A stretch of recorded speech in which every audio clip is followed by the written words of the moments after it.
Hello, Internet. It's Daniel with Driving and Dragons. I'm back today to talk about one of my favorite things, cursed items.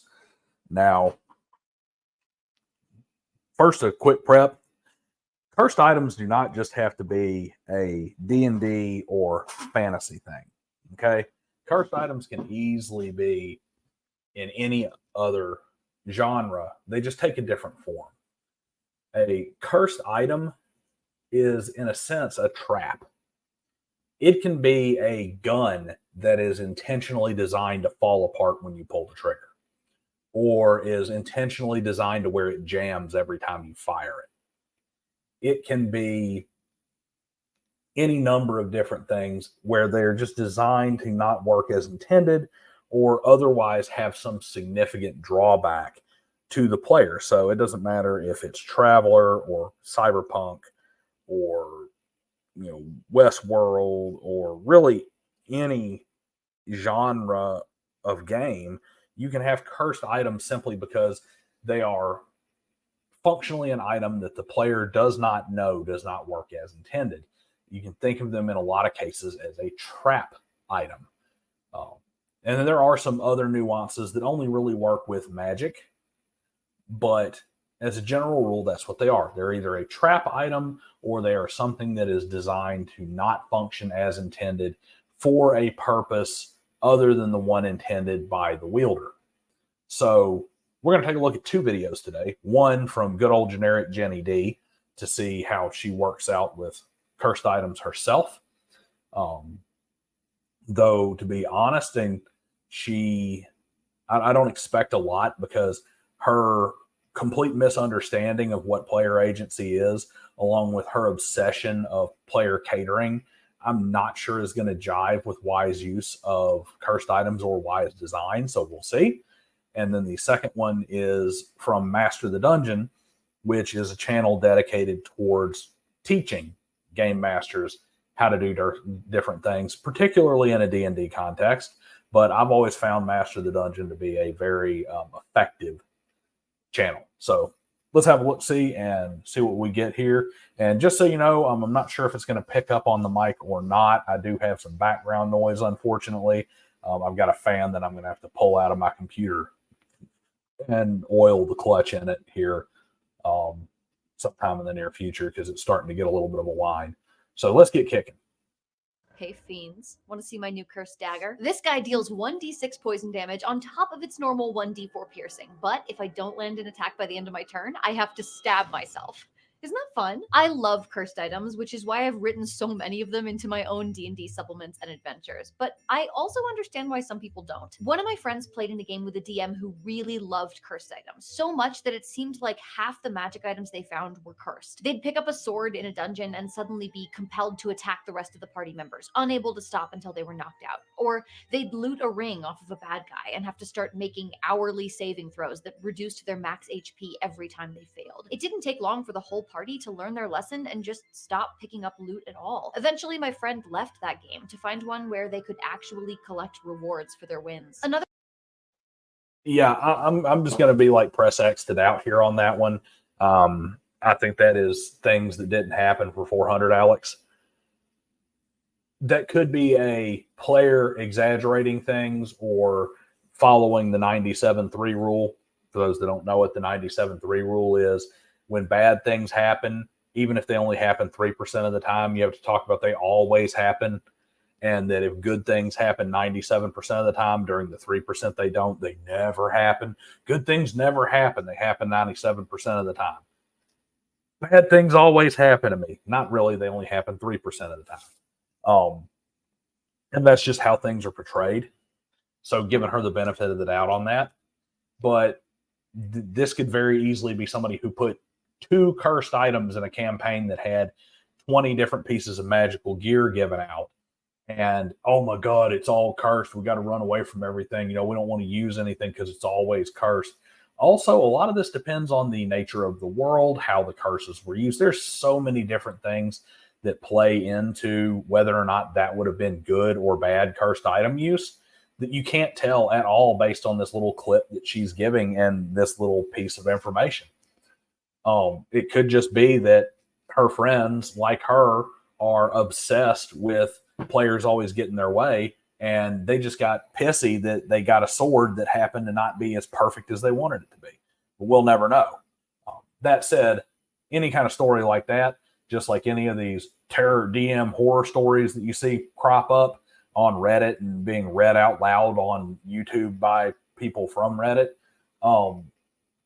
always take them with a big, healthy dose of salt. Other friend was playing a sorcerer in a different game. Then she picked up a cursed amulet. Every time she cast a spell, the amulet would redirect the magic towards herself. Until they completed the side quest to remove the curse, she basically couldn't play her character as intended. Every combat became frustrating because it felt like her hands were tied and she just had to sit back and watch everybody else play. She told me that it took 5 weeks of sessions to get the curse removed, and for that whole time, she dreaded this game every single week. The whole point of a cursed item is that it traps a character into some negative effect. Without that, it wouldn't be a curse. But it's also very, very easy for that dynamic to make a game less fun. So you're probably thinking, why do you love them so much then?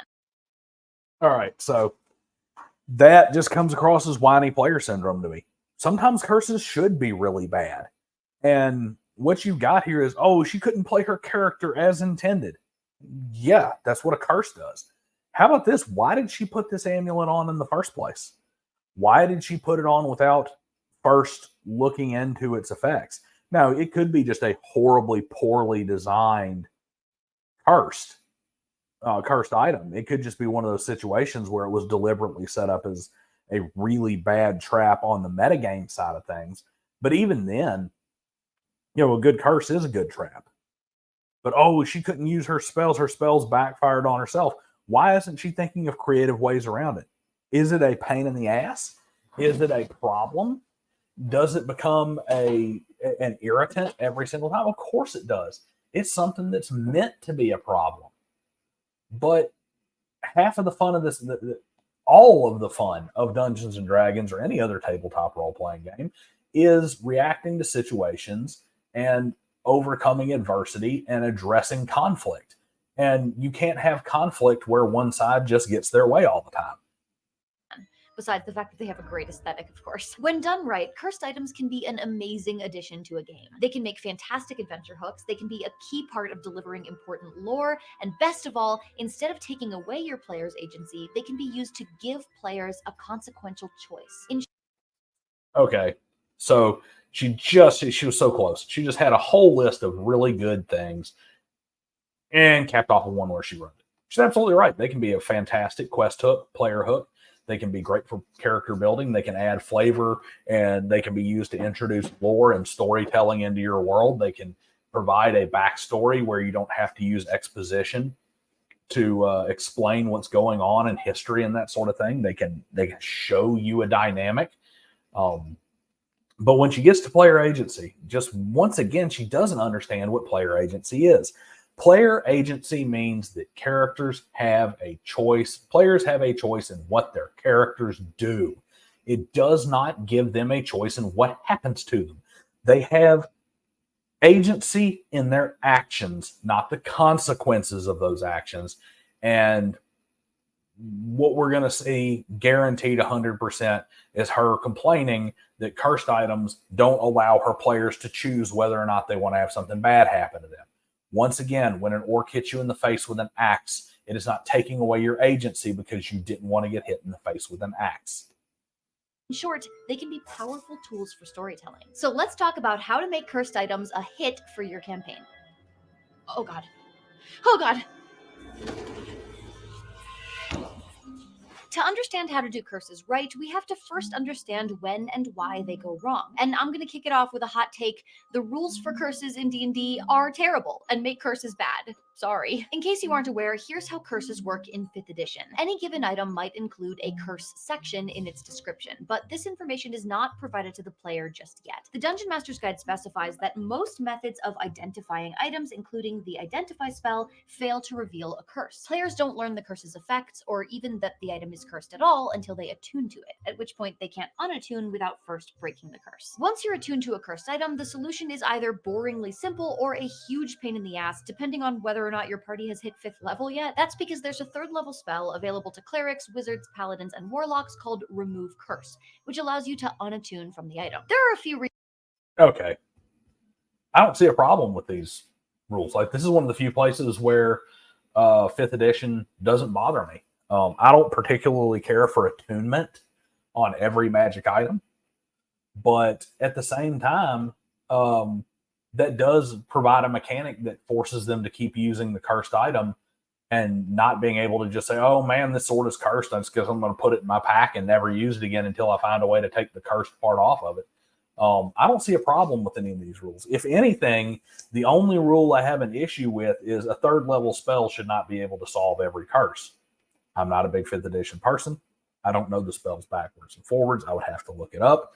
But going off of just what she said, if there is not some kind of roll, check, oppose check, save, or something that the caster of this spell has to do to, in other words, to overcome the curse, to get it unattuned or to put it down or whatever, yeah, I think that's too easy, especially if it's a more consequential curse, or if it's a cursed item that you're going to use as a story hook or a plot hook or something of that nature. If a 3rd level spell can just fix it, especially if you're running a high magic world like 5th edition lends itself to, then it just becomes a nuisance. And that shouldn't happen unless that's the way you want it played. And then, but the other side, it can be a colossal pain in the ass. It should be a colossal pain in the ass. Maybe it's a teachable moment where we train the player, not the character, the player, that they shouldn't just put on everything that's magical and use it willy-nilly as if everything is always good. Maybe it teaches them to be more cautious in your world. It only makes sense that these things would be very common in a world where magic is a high magic thing. That would be a very easy way to trap a champion from a rival, from a rival nation or something, is with some kind of magic item that has a massive drawback that they don't know about. Reasons that I hate all of this. First, in most cases, springing a cursed item on an unsuspecting player is not actually fun. It's a cheap gotcha, since players don't have the ability to tell if an item is cursed. I'm sure you guys are sick of me saying this, but removing players' agency is the fastest route to a frustrating or unsatisfying game. It isn't removing their agency. You don't know what agency is. Agency is not they get to pick consequences. It is that they get to take actions. Knowing what the consequences of the actions are does not change whether or not they have agency. Sometimes you know that doing something is going to have good or bad consequences. Sometimes you don't. That's called life. It is not removing player agency for them not to know the thing is cursed. And it's not a cheap gotcha moment if it's used properly. This is a massive problem with the modern player base. This is a prime example of the garbage philosophy of player agency that is so... The only thing more misunderstood than player agency in the modern game is alignment. None of these people know what alignment is, how it's supposed to be used, what the mechanic is, or how alignments are supposed to work. But player agency is a real close second. Ginny, honey, it ain't a violation. It's not taking away player agency for them to not know what the consequences are when they take the action. Sometimes that's just life. And yeah, it's frustrating. It's supposed to be. It's an obstacle for the players to overcome. So unless you're going to play a game where you ask your players every time they get into combat whether or not they want to be hit or targeted, then don't bring this kind of BS up about player agency repeatedly. It's bad advice. It leads to bad games. It leads to bad GMing, and it leads to a dearth of talent in the hobby that people don't want to play a game where there's no conflict. Second, if players don't have remove curse, this kind of occurrence can completely derail the game. Remember the story I told you of my sorcerer friend with the cursed amulet? If your only options are play with the curse even though it makes the game terrible, or redirect the entire party's focus to resolving this one quest, that's not a real choice. Both answers suck. Sometimes in life, both answers suck. And does it really make the game suck, or does it make the player suck that they can't adjust and deal with a conflict or something? Now, in the example she used with the sorceress, the whole party would want to do that. And yes, sometimes your stuff gets derailed. Sometimes it causes a problem on the other side. Sometimes both options suck. Do you know what the other option was? For the sorceress not to put on the damn amulet without doing some research on the thing first.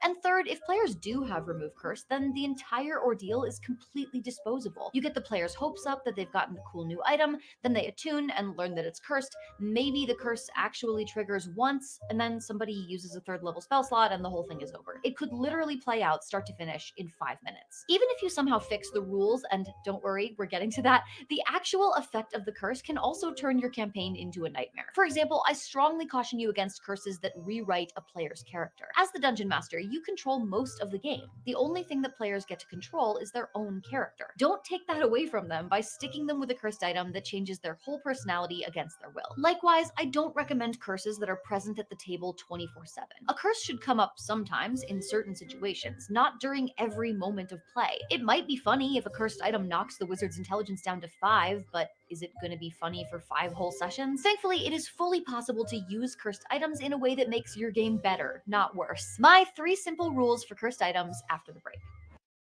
Okay, so we are clearly going to skip the break here. I really don't care what she's shilling today, but let's go to this real quick. I think she's kind of wrong on both points, and this is one of the big problems that comes up with Ginny D and Ginny D's philosophies and stuff. Is she tries to be black and white in areas where you absolutely can't be black and white. She tries to make blanket statements that are not really covered by blanket statements. And unfortunately, she does it in the areas where nuance is absolutely a thing and is absolutely important and is absolutely critical to doing things properly. Just like here. Absolutely, a curse can be 24/7. It can be 24/7 all the time. But it has to be balanced within the realm of how long it takes. You know, depending on the level of the party and their resources and everything, you don't give a permanent curse that doesn't go away and is always in effect and has a very potent negative effect, and then turn around and give that to low level characters. That can completely erase a character from the party. That can completely destroy the balance of the game. Likewise, you don't want to have a super minor effect that only happens every now and then that is such a minor nuisance that you almost forget about it half the time when you're playing.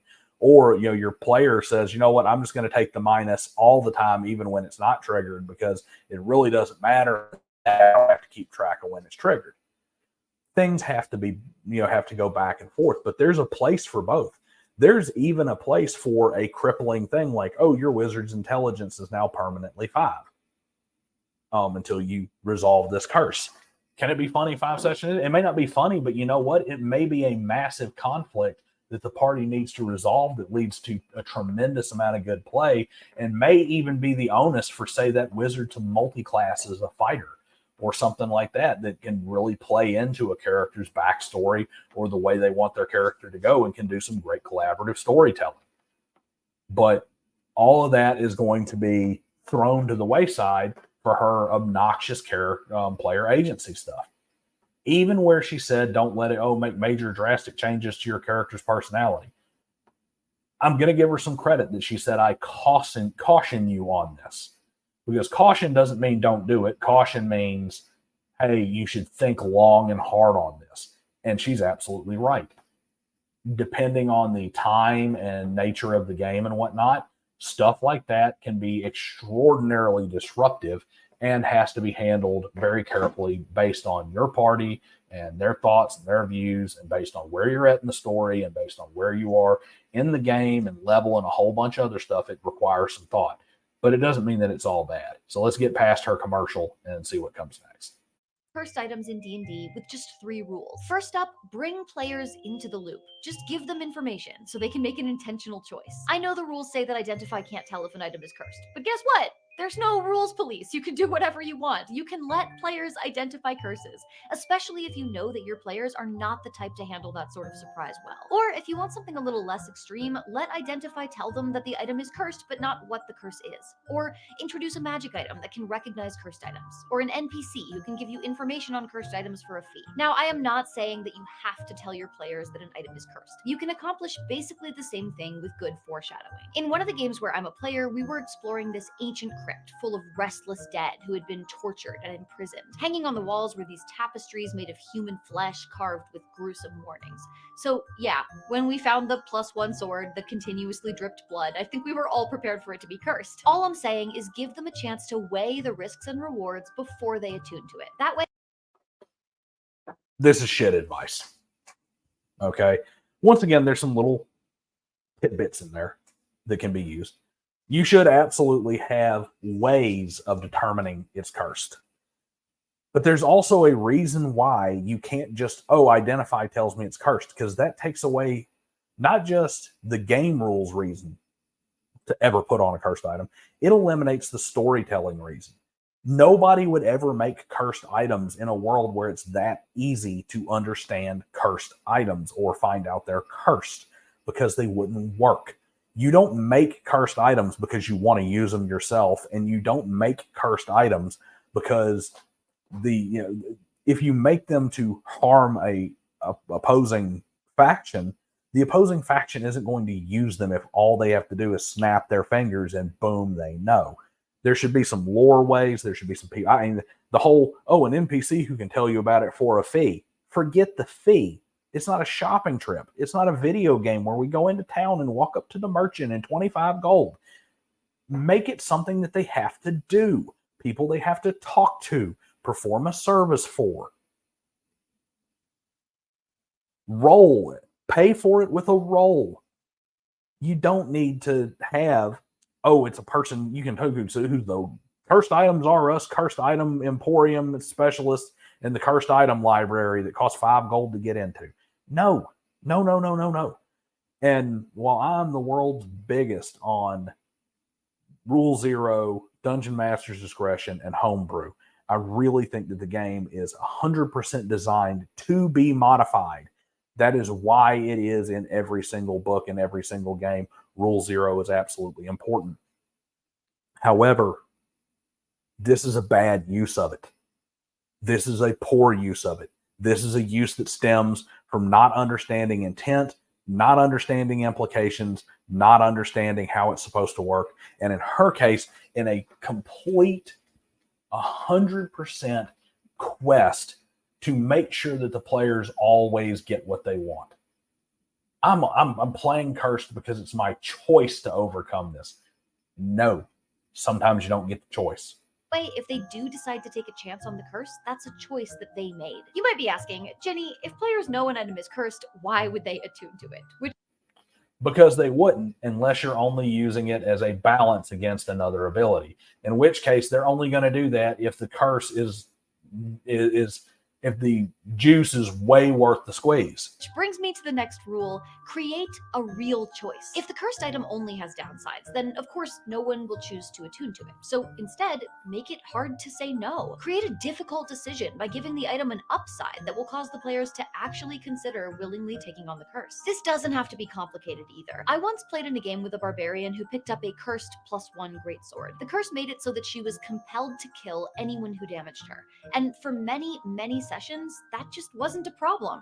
Everybody we fought, we were trying to kill anyway. She just got to take that +1 bonus with no real drawbacks. We even found a scroll of remove curse, and she was like, no thanks, it's not really a problem. And then one day, it became a problem. We were mid-combat when the big bad boarded her airship and tried to escape. The party scrambled to get onto the ship as it was pulling away, but the barbarian was in the middle of a crowd of minions. The rope ladder was right next to her, but she couldn't climb it because she was cursed to finish the job. That moment would have been very frustrating if it had been imposed on us by the DM, but instead, it was a choice the barbarian made. It can be very compelling to put players into a monkey's paw situation where they have to weigh the pros and cons, and if they decide to risk it, let them reap those rewards first. Trust. That's not a monkey's paw situation. Ironically, a monkey's paw situation is almost entirely based on them not knowing. You get the monkey's paw, it's going to grant you 5 wishes. You make your first wish, you find out that it perverts what you want, and you find out that you must make the remaining 4, or it's just going to do bad things. A monkey's paw is not based on a choice of weighing the pros and cons. A monkey's paw is based on perversion of what you want, which is ironically a good thing for cursed items. And oh, if the DM just sprung that on us, that's kind of what a curse is. It would have been very frustrating. Yeah, that's kind of the point, Jenny, because dealing with frustration and dealing with conflict is what makes the game rewarding, personally rewarding. Always getting what you want sucks. Have you never seen a nice place to visit? The Twilight Zone episode where the gangster goes to prison or goes to hell, and he doesn't find out it's hell. He thinks it's heaven at first, but then it's hell because there's no challenge, there's no conflict, there's no frustration. He always gets what he wants. Everything always breaks his way, and that it ends up to be his hell. Same thing here. Quit hand-holding every player. Me. It'll be so good when it finally comes back to bite them, and they did it to themselves. The last rule is not about what you do with cursed items, it's about how. Don't overdo it. That means not saddling them with the results of the curse continuously, but instead creating occasional situations where the curse can come into play. That means making sure that your downsides are meaningful, but won't just straight up kill the character with no recourse. If it's deadly, it needs to also be avoidable so that they're making the choice to risk that result. And of course, that means not making every item cursed. Honestly, one cursed item is probably enough for your campaign, or at least one at a time. You don't want to break your players' trust, and if you keep throwing cursed items at them, they'll stop wanting to engage with magic items at all. And where's the fun in that? Like most good things, moderation will make it sweeter. One well-handled cursed item beats 20 shitty ones any day. Speaking of shitty... Okay, she's probably about to try and sell us some shitty ones.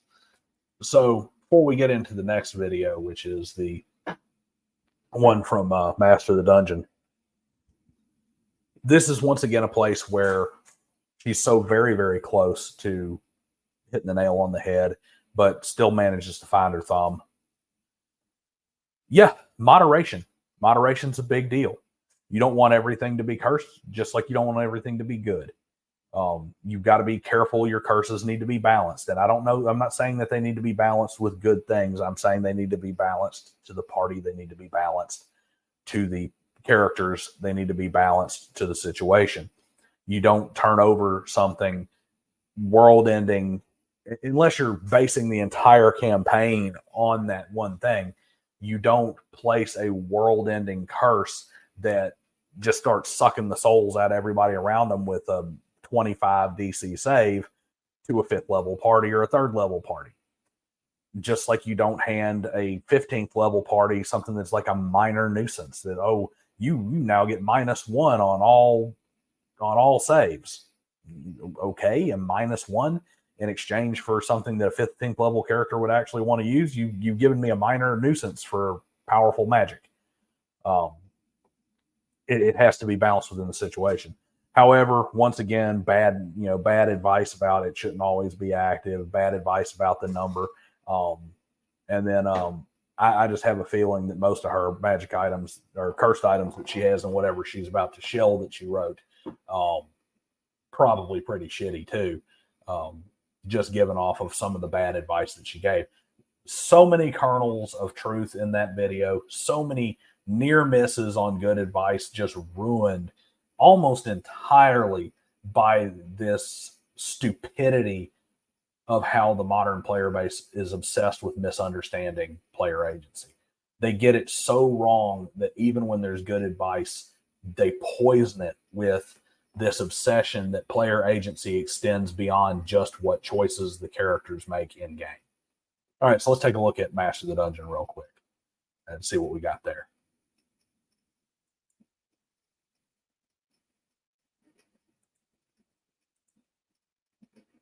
Cursed items are items that adventurers find that have some type of negative consequence. These consequences can range anywhere from mild and funny to extremely dangerous. They can directly affect the user, or they might cause long-reaching issues within the world. Cursed items often have benefits attached to them, which makes using them a risk worth taking.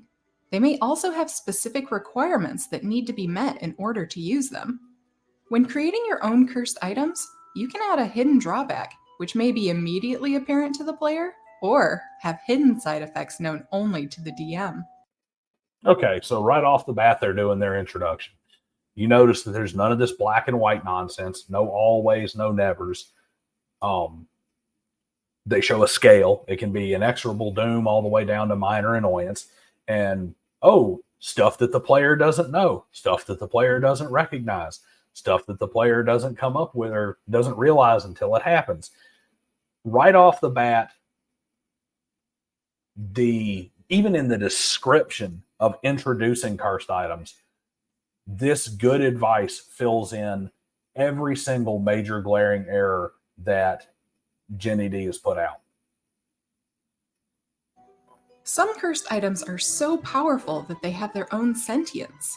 Use of these items might be dependent on the will of the item itself. The cursed item could try to change the alignment of the player or try to take over the player's mind. Sentient cursed items often have their own objectives and have no qualms about using their wielder to achieve them. Okay, so they touched on one of my other favorites here. I'm a huge lover of intelligent items. I'm a huge lover of sentient magic in worlds where magic is a thing. But sentient does not equal cursed. Intelligent does not equal cursed. Even intelligent that's in direct opposition to the player, or to the character rather, is not cursed. It is simply behaving as it normally should. That's a general rule of thumb, is that if something is behaving in the manner it's designed, it's not cursed when it's actually still providing objective benefit. All right, so for example, this is a +2 sword that is driven to kill elves, and your character is an elf, or it's a racial genocide type thing. The elves are a great goodly race, and this evil sword wants to wipe elves off the planet. It's not cursed just because it gives its benefits and drives its wielder to go kill elves. That's not a curse. That is a sentient item doing what it's supposed to do and carrying out its mission and following through with its own goals and introducing conflict to the character. Now, cursed sentient items can also be a thing, and they're also a very good thing. Sentience and curses go hand in hand. They go very well together, and part of that is because the best thing about any intelligent item, and this is cursed or otherwise, is it is a direct conduit for the DM to extract and insert things into the game. So if the DM needs to insert something into the game, instead of metagaming it or telling it to the players, it can be introduced through the item, through the item's intelligence. If the DM needs to make adjustments to certain things, for instance, adjusting to certain tactics the characters make and that sort of thing, the intelligent item gives them a conduit to make those adjustments and for them to make sense in the game and not simply feel like fudging or causing problems or altering things to, quote, cheat the player. It gives you that conduit in and out of the player's mindset. It's like, oh, you adjusted this. Well, how did they know that? Well, because there's a telepathic link between Johnny and Johnny's new boots. And Johnny's boots caused this problem. Why? Because Johnny's boots didn't want that to happen. But yeah, sentience, I'd really kind of disagree with the way they're lumping that in with a curse. Some cursed items are so cursed they become sentient. It's like, no, some items just happen to be sentient. But it does work really well with cursed items because now you can also adjust. If you got a cursed item, you want your players to have to go on some kind of quest, to have to resolve something to do, but they find some cheap way to get around the drawbacks, and it's an intelligent cursed item. Well, hey, it can make its own adjustments, so you can't just skate around the curse. In these cases, players may wonder if they are in control of their actions, or if it's the item behind the wheel. Most cursed items should have a backstory attached to either how they were made, how they were used, or how terrible the curse they have is. Finding a random dagger that does +2 damage but takes away 5 hit points every use is not as exciting as finding the Black Dagger of Petrovich, genocidal leader of the Cult of Infinity. Spend as much or as little time on the item's backstory as you want, but remember that the best way to make a world feel alive is to have objects and people that have actually lived in it. Speaking of story, cursed items can be a very useful plot device in your game. Okay, so yeah, 100% agree. As a general rule, the best use of cursed items is for them to serve as a tool to introduce lore, to introduce the way certain people feel about each other, the way certain things happen in the world, the way, it's a great way to introduce history without having to just do big expo dumps from Johnny, the know-it-all NPC. And you're really missing an opportunity if you give the players if you give one of their characters a cursed item and there's nothing to it other than, oh, this just happens to be a bad magic item. Then it just becomes like a minor obstacle, like a pit trap. It's just a more annoying pit trap, or whatever the case may be. But when there's something to it, it's just a great way, and it gives a real strong incentive for them to give a crap about whatever your hook is when you send it to them. Also, once again, something I've said before, great player training tool, not character, player training tool. If you want to show your players that this world, magic is alive and well and works both ways and is used by just as many nefarious actors as good actors, cursed items are a great way to do it. If you make an item with a sufficiently interesting or mysterious backstory, your players may want to investigate where the item came from. Perhaps in order to destroy an item or curse, your adventurers will have to go on a specific quest. Another idea is to have someone in your world who's creating numerous cursed items and must be stopped. You can easily integrate cursed items into any quest, regardless of the methods you choose. You want to talk about one right there that old Ginny D just kills? This doesn't work in a world where Identify just pops open your damn curses. You're in a high magic world to where there's some nefarious scheme to mass produce and push out cursed items for whatever reason. Not going to work when you have essentially a second level spell that can just tell you if it's cursed or not, because you're going to have some QC that happens at some of these stores where like, hey, all these cursed items are coming from Bob the Wizard over there with the cackling laugh and the snidely whiplash mustache. He must be sending out cursed items. And we all know about it because we're constantly using Identify spells to check inventory every so often, and seems like everything that comes from him has a curse. You can't have a cool story like that with the Jenny D catering method. These quests can take precedence over anything else the adventurers are doing. Cursed items that come with illness or other time-related factors will immediately take priority over anything else your players are doing. One of the best things about cursed items is that they can come from anywhere. An NPC can give a cursed item to adventurers at the beginning of a quest, and it can be something found in a dungeon or on a corpse or even a plot MacGuffin. You can give any amount of plot importance to a cursed item.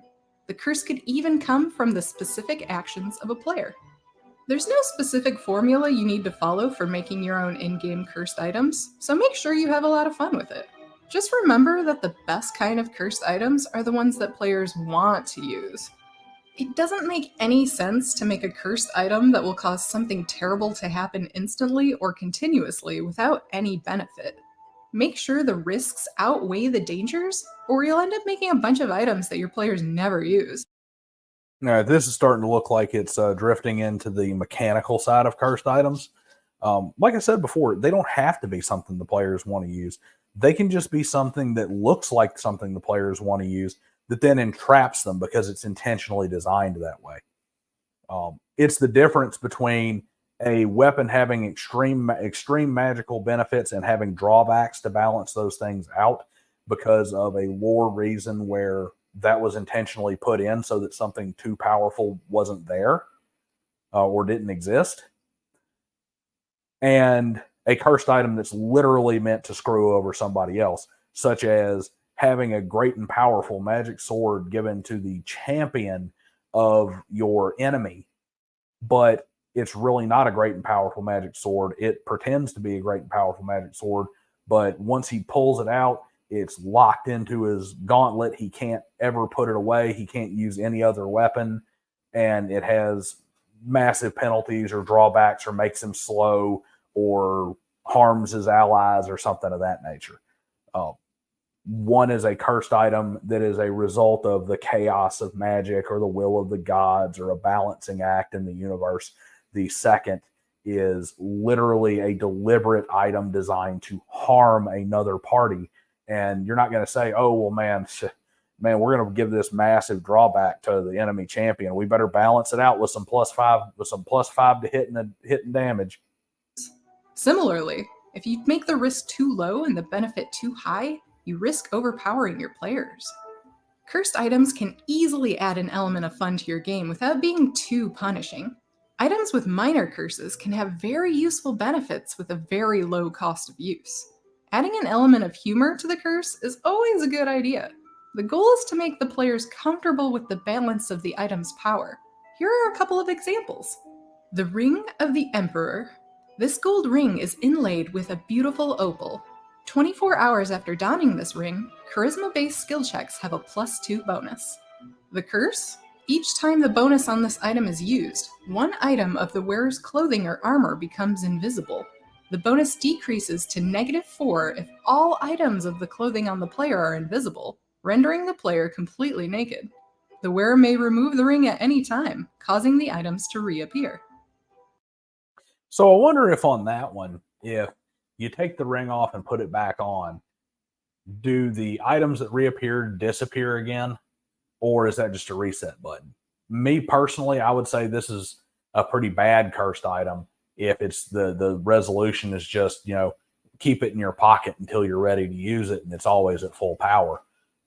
However, if maybe somebody else has to put it on to transfer the curse or something of that nature, you could have a relatively fun magic item there. That is a cursed item. That's a well-designed cursed item depending on those little details. And I will say this, when it comes to cursed items, devil is very much in the details. Boots of the Snail. While wearing these boots, the wearer cannot be knocked prone and can climb solid surfaces. These boots have a thin layer of mucus along the soles, which transfers to the ground with each step the wearer makes. The Curse?